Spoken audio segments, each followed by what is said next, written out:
Hey everybody, it's been a while. I'm back. I had a great Thanksgiving. Hope you did too. It's been a stressful week, to say the least. You know, job hunting still. Ugh. But in the meantime, while I'm still hoping for jobs to come through, let's talk about level 11 of the Ultimate Dragon Ball Z. Dragon Ball Z. This is just Dragon Ball Iceberg. What am I talking about?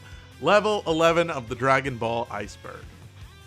This one will be a pretty fun one. I think there's a lot of fun little topics we'll be getting into today. And then after that, we've only got one more. I hope your week's been good. I don't think anyone watched my previous video because, I made a whole point of saying, hey, if you're watching it, you should comment. And you didn't. So, thanks for that. Anyway, let's just get right into it, and we will start with our first topic, Tao Lanlan. This is a character people said existed, totally does not. It's supposed to be the daughter of Tao Pai Pai, Tao Lanlan. This is not a real character. Apparently it was very big in the Japanese community for Dragon Ball. Don't really know how it started, but apparently they were saying this was a prank. I genuinely don't know. Apparently the backstory for this prank, fake backstory, was supposed to be that Toriyama originally had planned for Lan Lan to be at the 23rd Tenkaichi Budokai tournament rather than Cyborg Tao. This is, again, it's all fake. None of this is real. Tao Lanlan's not real. 9/11 Brazilian broadcast. This is another just lie and rumor that went around, which was that there was a Brazilian broadcast for Dragon Ball Z that got interrupted with the coverage of 9/11. People tracked the station and looked at the day for what that station would have aired. And yeah, there was no broadcast anywhere in Brazil of Dragon Ball Z at that time on that day. So this was just another online rumor that got pushed around in online circles that wasn't legitimate. Boo's Fury Japanese Wikipedia page. This has been fixed, so it's not something that you can just go to and see, and you also need it to know Japanese. But the Wikipedia page for Dragon Ball Z Boo's Fury had a lot of facts on it that were not correct and were just wrong. There's just a bunch of fake stuff that is not true on this Wikipedia page. It was fixed a little bit after it was brought to people's attention on the Kaizenshu forums, but I'll leave a link down below so you can kind of give a read through of Hermes' post. Super Mario vs. Goku. I did not watch this film because it's long and very dumb. It's a bootleg film that has Super Mario and Goku fighting in it. If you look it up, you can find it. It's a Filipino movie directed by Bibis Austria. That's the only movie they're credited with.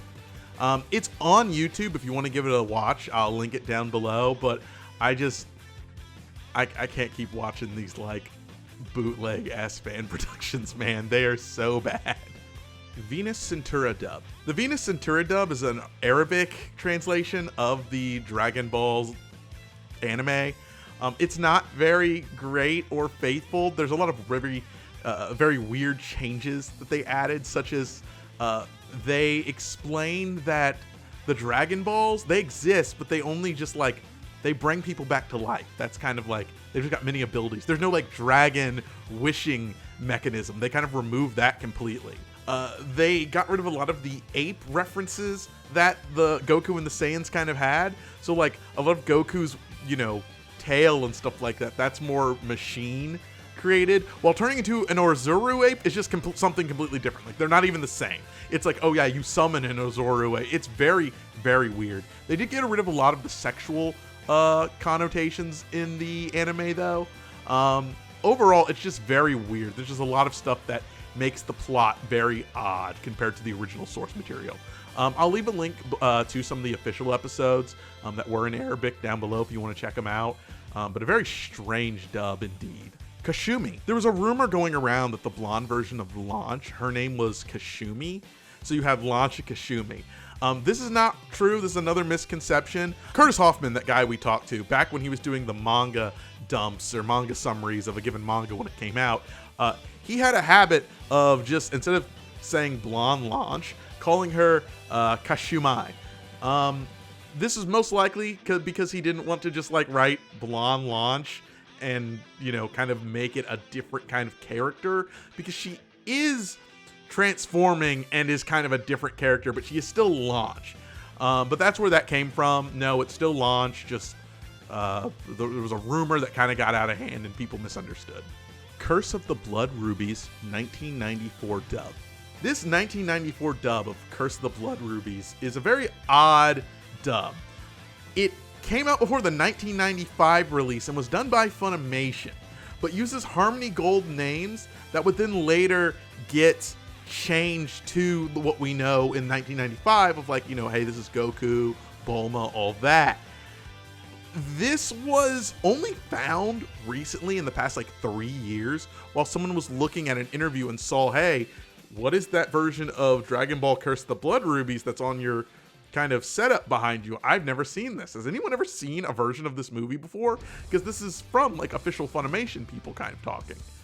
I'll leave a link down to the article down below to kind of get a little bit more into it, because it's a bit confusing to me. I don't want to confuse you any more than I feel like I have talking about all of these different dubbing groups. So definitely give it a read below. It's really good and gets into a lot of details about not just the 95 and 94 version of Curse of the Blood Rubies, but a lot of the other early works of Dragon Ball that kind of make it a little bit more confusing, such as, the Mexico Zero dub that we talked about before. Shonen Jump errors. When the mangas originally released, they would sometimes have errors in them that wouldn't get fixed until the Takamon versions of the mangas got released. I don't have a complete compiled list of those to go through, but it is something that you can find people talk about or mention online. Sadly, though, I could not find a curated list of all the changes to kind of go over for this video. I'm not going to... I don't read Japanese. I can't read the, Shonen Jump versions and then the Takamon versions and do it myself accurately. So just know they're different. Toriyama Animation Cell. In the 1986 #2 issue of Weekly Shonen Jump, they were doing a special about Toriyama called The Nearly Complete Works of Akira Toriyama. In it, one of the topics they get into is the animation cells for Dragon Ball Z or Dragon Ball. They talk about how Toriyama did not draw any of the animation cells for the anime, as, they had a whole team of animators making it. However, Toriyama did draw one animation cell that was not made into the show. It's unsure if that animation cell still exists, but if it does, it's a pretty important piece of history. Hopefully someone can find it and preserve it. Mission Impossible broadcasting error. On September 16th, 1987, Fuji TV ran the opening bit of Mission Impossible and then cut because that was played in error. It was supposed to play the 79th episode of Dragon Ball. This is very weird. There is a clip of it online, but that video has been privated, so I can't really show it to you, but I'll leave a link to the Kaizenshu forums where screenshots have been taken by Kai17. We've talked about them before. They documented a bunch of the screenshots for us to take a look at. So, it's a weird broadcasting error that is apparently known. Jocko voice comic. In 2014, they released a voice version of Jocko, the Galactic Patrolman, on TV. It was basically taking some animated stills from the manga. So it's it'll show you the whole manga page with maybe some additional animation kind of added to make the, stills pop out. But it was all voiced. And that was the first time Jocko was voiced. And then later on, when Dragon Ball Super came around and they were, putting Jocko in Dragon Ball Super, they got the same guy who voiced Jocko in the TV animation cell thing to voice Jocko in Dragon Ball Super. It's just a really cool fun fact about the voice actor of Jocko. Cross Hunter. Cross Hunter was a manga that was produced by Comic Boom Boom. This was a Japanese magazine company that published manga for people to read all over, similar to Shonen Jump's, Weekly Jump, all that kind of stuff. Well, in it, they had a story called Cross Hunter. This manga heavily plagiarized a ton of different work, one of which was Dragon Ball. It seems like this was only gotten away with because it was the chief editor, Kai Makoto, who drew this manga, Cross Hunter, was the one that did it, which is why they were able to get away with it for a bit of time until people noticed it and, this is the axe to that. I honestly don't know what really happened to Cross Hunter. I assumed it was canceled, but I don't know if that editor was banned or from being able to be an editor or anything, or what. But yeah, that's what happened with Cross Hunter. Don't plagiarize, people. It's very bad. Do your own work. Solar Entertainment dub. Remember when we talked about the Filipino, Tanglish, and all that dub, all that? Well, this is another Filipino dub that was done for the movie, specifically the 10th and 11th Dragon Ball Z movie. It was dubbed by a group called Solar Entertainment. It seems like this is just a completely different group that has nothing to do with the Tanglish groups that made those versions, as all of the voice actors sound very different. It's very odd, and they were credited on re-releases of the movies to VHS. So just another Filipino dub by a small group that, existed for a bit and then moved on to other stuff. alt.fan.dragonball. Okay, so I'm not going to get into the details as to what Usenet is, because I never used Usenet as a kid. I was just using the normal internet. But you could Usenet servers, you could basically create your own kind of message forum servers that people could all join to. This is before forum websites were really a thing. It's hard to explain. Just understand this is an old internet thing. Well, way back in the day, there was a Usenet site called Alt Fan Dragon Ball. On this site was where a lot of prolific fan community members kind of all got their start. A lot of the big forums and websites that we've talked about throughout this Iceberg, a lot of those people made their start on this website, and then later on, as internet development became easier, or website development became easier for people, they kind of went and started their own websites with their own groups of fans that were dedicated to Dragon Ball. Nowadays, Usenet and all that early sort of forum style websites have kind of gone out of favor, with really them all coalescing into the Kaizenshu forum. Sailor Moon and the Seven Balls. And while we're at it, we're just going to throw Star Balls in here too, because they're both made by the same person. So these are not safe for work parodies of the Dragon Ball series and Sailor Moon. Sailor Moon and the Seven Balls is just a porn parody of Dragon Ball characters and Sailor Moon characters. Something that was very, very popular around the 06, 07 early internet. That was kind of my first stumbling upon that kind of content, was Sailor Moon characters and Dragon Ball characters having sex with each other. And Star Balls takes that concept and adds a Star Wars parody to it. They were all made by this director, David Penava. He's really only known for these kind of, anime parody style films. He hasn't really made anything unique on his own, sadly. You can find a safe for work version of at least Sailor Moon and the Seven Balls on YouTube, although it is subtitled, but it's subtitled in the video, and the video is so low quality you really have to focus on it to read it. But that's all that needs to be said about this garbage. Yeah, look online if you're interested in this kind of stuff. Freescale Dragon Ball. Okay, so picture this. You're in the late mid-90s, the tech boom is really happening, and portable is the new thing people are trying to push, Hey, a PDA, having all of your stuff on one device, that's the way to go. Problem, because this is their first time making a multi-tool device that is all on one thing, they're using multiple chips for different processes, like a calculator chip, or maybe a planner chip, and things like that. And it made the devices bulky and kind of unwieldy. Well, Motorola comes in and says, hey, we're going to develop our own chip. We call it the Dragon Ball chip. This chip is special because they wanted something that could put multiple technologies kind of all in one chip, so you don't have multiple processors running different things. You could house it all in one. This was a boom period for Motorola, and a lot of portable devices used this Dragon Ball chip. However, as technology went on, the Dragon Ball chip really kind of fell into obsolescence as better chips came onto the market. Jiren replacement. So this is a theory about a preview trailer that came out for Dragon Ball Super Episode 78. There's a character from Universe 8, not 8, I forget what universe the Pry Troopers and stuff are from, I'm not going to look it up right now.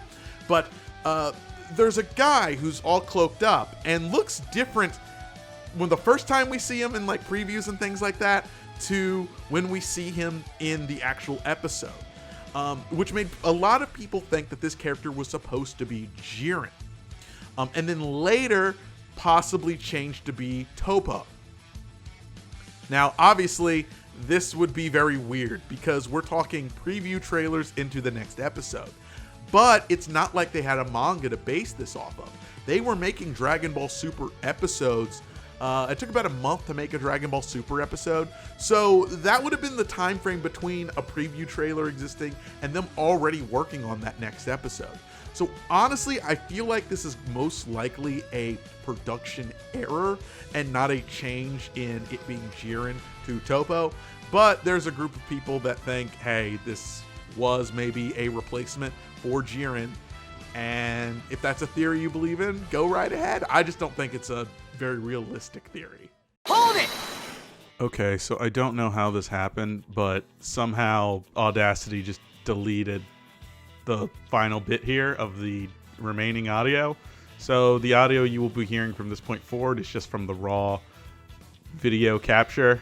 I apologize. It sounds bad. I couldn't figure out how to make it sound better.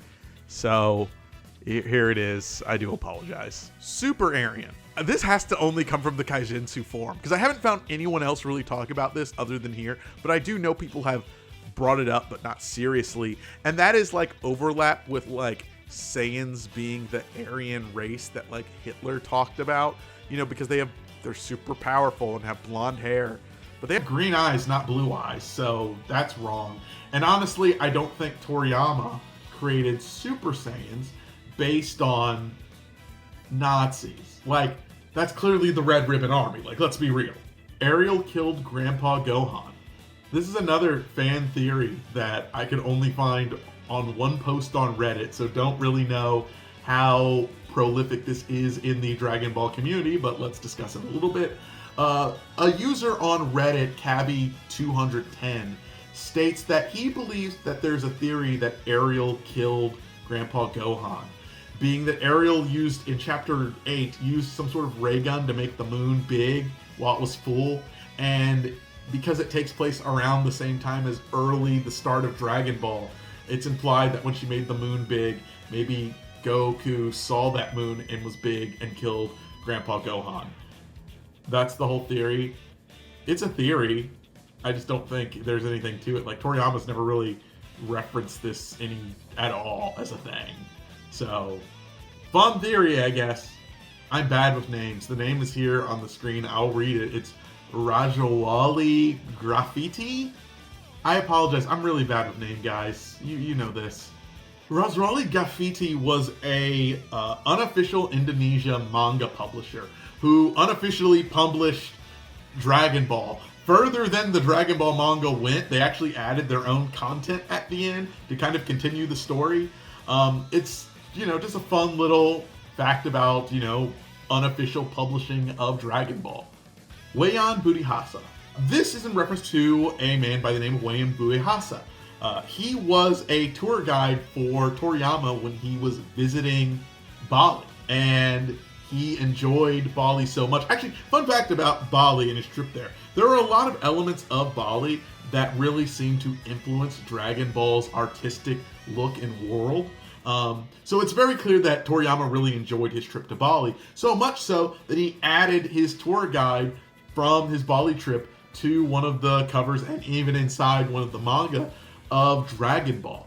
He's this guy that's just kind of looking kind of strange here. But yeah, he's forever memorialized in Dragon Ball. Bolivian drug bust. In Bolivia, there was a drug bust, and one of the drugs they were pressing, I believe these were pills, had the logo of Dragon Ball Z on them. That tends to be how party pills are, where they're stamped with colorful pills stamped with, cool shapes and designs, and Dragon Ball Z is something people know.